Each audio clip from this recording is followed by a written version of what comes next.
রাশেদের বাবা কয়েক মাস আগে মারা গেছেন। বাবা, তোমার বাবার জন্য একটু দোয়া করো।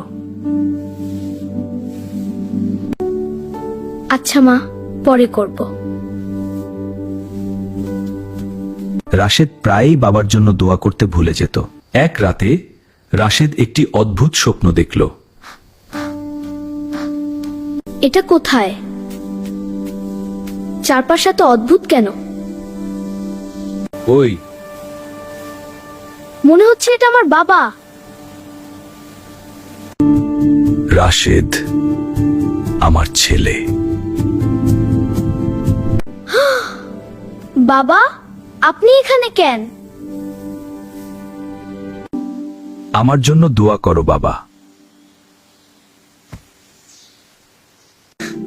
বাবা, আমি তো খুব কম দোয়া করি। বাবা, আমি প্রতিদিন আপনার জন্য দোয়া করব। হঠাৎ রাশেদের ঘুম ভেঙে গেল। বাবা, তুমি দোয়া করছো? আল্লাহ, আমার বাবাকে মাফ করে দিন। মা, আমি বাবার জন্য প্রতিদিন দোয়া করব। মৃত মানুষের জন্য সন্তানের দোয়া সবচেয়ে বড় উপহার।